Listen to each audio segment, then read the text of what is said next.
Tongkat Ali lowers SHBG, which could cause a higher free testosterone score.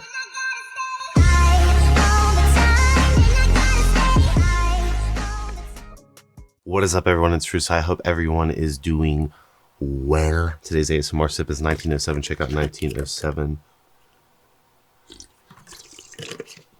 Coupon code Russo, ASMR Spritz, Intelligent Elephant Carbon. Coupon code Russo, Young LA, coupon code Russo. Today, I'm going to be going into the false marketing of Tongkat Ali, which is one of the most popular circulating natural testosterone boosters, in parentheses, right? That's where I'm gonna attack it and kind of give like more of a dumbed down layman's terms versus sell it. I don't think I have a product on my source list. I have to check if Sigma has Tongkat Ali from Gorilla Mind. But other than that, you know, you can obviously use my codes and stuff, but I'm not here to market it. I'm just here to, again, try to provide a dumbed down version of what Tongkat Ali does, meaning like technically when I look at all the marketing with Tongkat Ali and it's being mass marketed, it's just like they're not touching on the key component of what Tongkat Ali does, which is lower SHBG, sex hormone binding globulin. I'll have Andrew throw up the definition. So SHBG binds up testosterone and transports it around the body, overall regulates the androgenic environment of the body.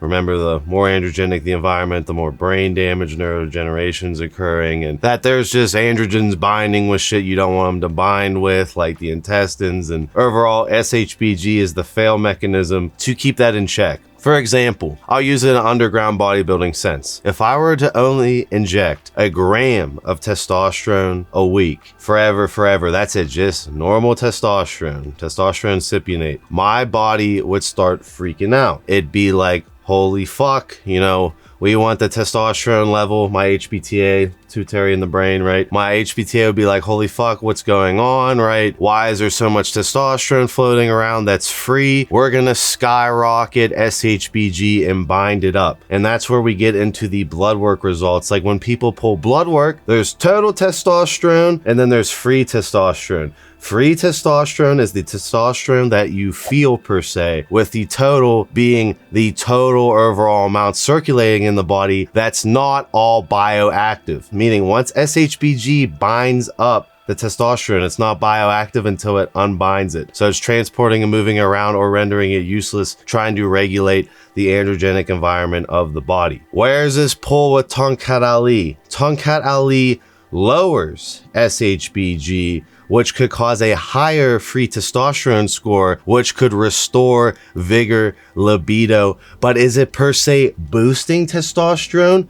No. And that's where all this false marketing is kind of irking me, because they're not even, maybe they don't understand these basic mechanisms. I don't really find this level of detail of what I'm explaining that hard for someone to market the product. I just think they want to create a fairy tale that they can boost your level like crazy with Tongkat Ali. Fedoja agrestis, this other natural testosterone boosting ingredient's another story. And if you guys like the video, then maybe I'll do a video on that per se. But Tongkat Ali specifically lowers SHBG. So let's say I had, you know, 800 total testosterone and I feel like shit. And I am like, okay, I only got blood work that showed my total testosterone. I go and get a second round of blood work done that's more comprehensive, and I get total and free testosterone. I see my totals around 800 and my free testosterone's around 320, 330, meaning the rest of that is bound up by SHBG.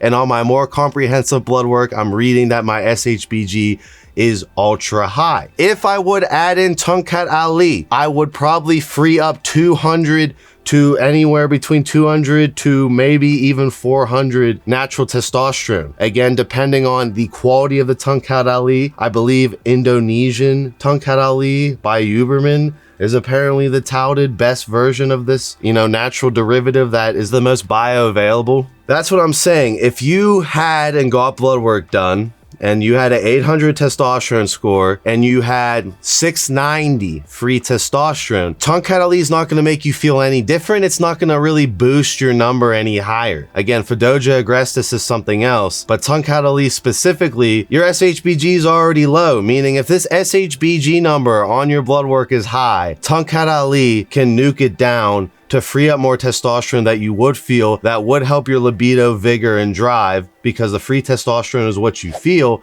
But if your SHBG's, again, low or mid-low, then it's not going to do anything as far as boosting your testosterone goes. And that's where it's like, if we don't explain the basics of analyzing blood work and then using natural derivatives to move the biomarkers around, which is unnatural, right? These ingredients are dosed naturally, but we're still using mimetics essentially to move the biomarkers around. If we don't educate the population on this general understanding of how to analyze their blood work, then again, you're just duping people into buying this thinking that they're going to jack their natural testosterone score up. And Fedoja agrestis is a LH mimetic, which in my opinion, once you stop taking the LH mimetic, all your numbers are going to go down, meaning it's only temporary. And the same thing with Tongkat Ali, meaning, okay, maybe you're dropping this SHBG with the Tongkat. Once you stop, will a rebound of SHBG occur and even more testosterone be bound up? I don't know. It depends on the said individual. When we do these natural testosterone boosting ingredients, not only is it very dependent on someone having not optimal blood work, not optimal feedback loops of their hormones to where these mimetics can come in and strain things out. It's also that we see time after time with these natural testosterone boosters that it's very wildly different on how they actually impact actual numbers. Meaning some dude could get an extreme result out of this where other dudes get nothing. And the point I'm harping on is Tongkat Ali is not going to technically boost testosterone. It's going to free up testosterone from SHBG. You can get comprehensive blood work panels done, including Elevate or Persona Labs, in my comment section down below, where you can get total testosterone, which is the total amount of bioidentical testosterone that's detected in that snapshot of time, and then free testosterone,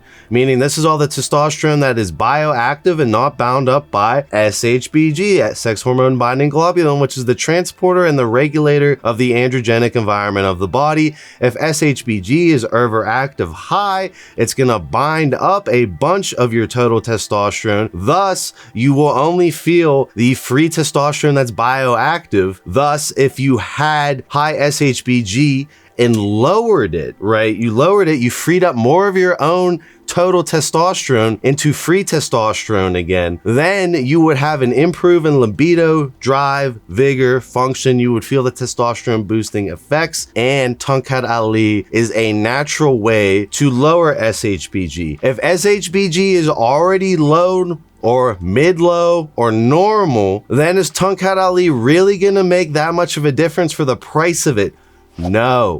No, that's why you should pull bloods before you start messing around with all these natural testosterone boosters to pick which ingredient would work the best for you. My opinion, Fedoja agrestis being more like that's an actual booster, where Tongkat Ali is more of a regulator and an ability to swing the pendulum of SHBG back and forth. So I hope you guys found this informative. Please subscribe with the bell on, and I will see you guys in my next video.